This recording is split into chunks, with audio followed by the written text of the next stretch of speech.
تعالوا بقى شاء الله على شكل الكبدة الاسكندراني وجمالها تحفة وخطيرة، ومفيش أحلى من كده ولا أطعم من كده، ريحة وطعم وأنضف بكتير من بتاعة الشارع. كبدة الاسكندراني كبدة العربيات هنعملها النهاردة سندوتشات، وهنقدمها بطريقة جميلة مع بعض، وفي نفس الوقت هنعمل أحلى كبدة هتاكليها وهتدوقيها إن شاء الله. تعالوا نعمل مع بعض كده النهاردة الكبدة بتاعة العربيات أو كبدة الشارع. كبدة الاسكندراني هنعملها النهاردة بطريقة سهلة وبسيطة ومفيش أحسن منها. هنا أنا جبت الكمية اللي انت حباها من الكبدة، أنا كنت جايباها شرايح، أو ممكن تجيبيها على طول من عند الراجل تقولي له عايزاها كبدة عصافير.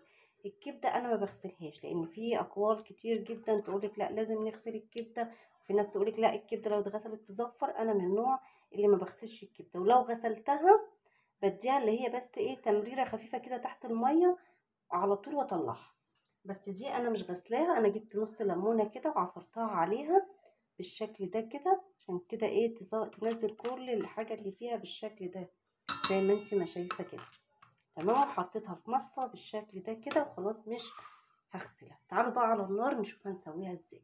ما بتاخدش وقت وسهله وبسيطه، وفي نفس الوقت بيبقى طعمها خطير خطير خطير. طاسة كده عندي على النار، وهبتدي انزل فيها بكمية حلوة من الزيت، هتقدريها على حسب ايه الكبدة اللي معاكي بالشكل ده. وعندك حتة ليا ودي اختياري، حابة تحطيها حطيها، مش حابة ما تحطوش. وهنزل فيها بالزيت كده وهديها تقليبة عشان تبتدي تطعم معايا الكبدة اللي معايا. الطريقة دي تقدري تعمليها في الكبدة البلدي او الكبدة المستوردة، الاتنين بنفس الطريقة. اديها تشويحة. مقطعه بقى كميه كده من الفلفل، فلفل اخضر رومي على فلفل حامي. حابه تحطي كله فلفل رومي مفيش مشكله، حابه تحطي كله فلفل حامي برضو ده بتاعتك انت وترجع لك انت. هنزل كده بكميه من الفلفل، وهسيب حبه صغيرين كده للاخر، هقولك هنعمل بيهم ايه. هديهم تقليبه كده. الله على الريحه يا جماعه، ريحه الفلفل مع الليه مع الزيت، ولسه ما حطيناش الكبده، ريحتها تحفه.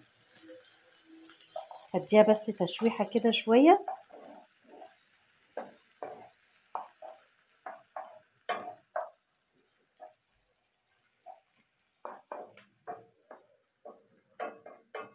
شوحنا كده الفلفل شوية مع اللية والزيت، هركنه بقى على جنب كده، وهجيب الكبدة بتاعتي وابتدي انزل بيها. طبعا الطاسة تكون سخنة مولعة والنار عالية.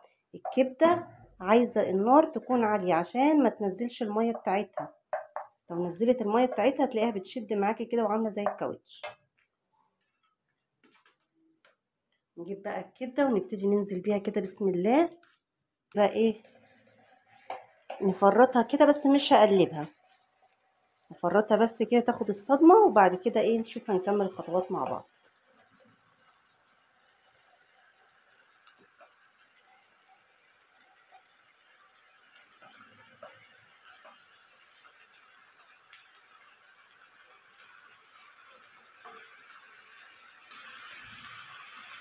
فرطيها كده لكن ما تحركيش فيها. خلاص كده ابتدت لونها يغير، قلبيها بقى، لكن قبل كده ما تقلبهاش. قلبي بقى كله مع بعض كده. الله على الروايح، الله. شايفه بقى الكبده لونها بتاعنا عامل ازاي؟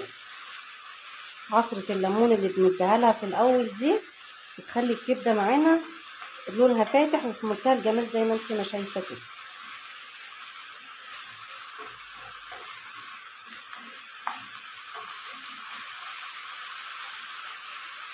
الكبده ما بتاخدش وقت يا جماعه على النار، يعني مش هتكمل 8 دقايق.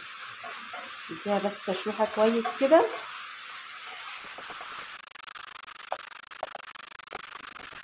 بس كده شوحنا الكبده بالشكل اللي انت شايفاه ده كده. هوسع بقى حته في النص كده في الزيت ده على الليه، وهبتدي احط ربع معلقه صغيره ثوم، انزل بيها كده. احط عليها سنه كمون، كبده بتحب الكمون بالشكل ده كده، وشويه كزبره مش كتير، بس قلبيها بقى الله الله على الريحه، كان نفسي تكونوا شامين زي ما انتوا ما شايفين. الريحه تحفه تحفه تحفه. انا عارفه ان انتوا جعتوا، بس انا عازماكم كلكم على الكبده الجميله دي. قلبيها بقى وابتدي انزلي بقى كله على بعضه كده، خلطيه. انا لسه ما حيقتهاش، بس عايزه اقول لكم ريحه تحفه. حيقيها بقى شويه ملح بفلفل كده، وشويه فلفل اسود، مش هنكتره عشان احنا كده كده حاطين فلفل سبايس. واديها تقليبه يا ست الكل بالشكل ده كده. حضري بقى السندوتشات بتاعتك الخطيره بالطحينه، ونعمل احلى سندوتشات كبده اسكندراني بالشكل ده كده.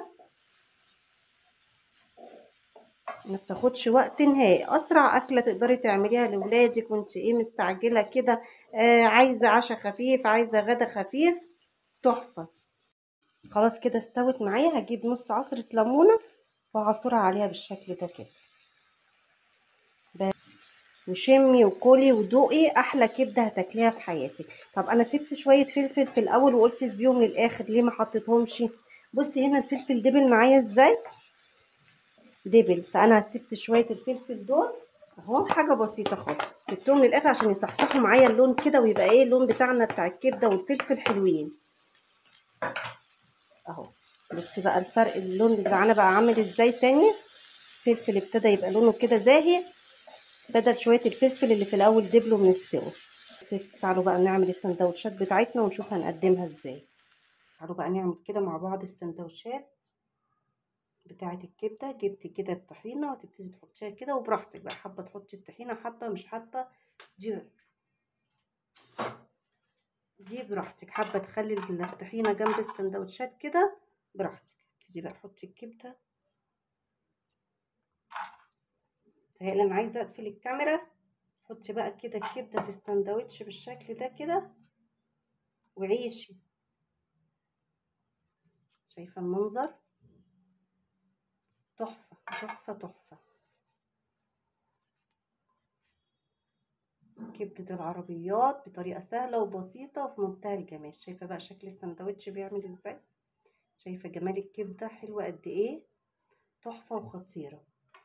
هنعمل واحد بالطحينة وواحد من غير الطحينة، عشان اللي ما بيحبش الطحينة في السندوتشات دي حرية ايه، ترجع لك انت.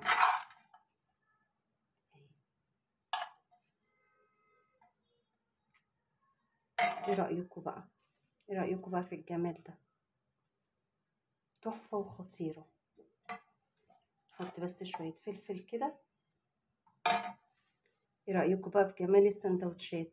حابة تحطي طحينة حطي، مش حابة هتعمليها زي ما احنا ما عملنا كده. خطيرة خطيرة خطيرة يا جماعة، يا جماعة خطيرة بجد وهتعجبكم جدا. اهي تمام. هتعملي بقى اللي انت حباه من العدد اللي انت حباه، بس انا مش حابة اعمل سندوتشات كتير دلوقتي. هنعمل بس ايه حاجة بسيطة عشان التقديم. ايه رأيكم بقى في السندوتشات بتاعت الكبدة الخطيرة دي؟ تحفة، مستوية في منتهى الجمال.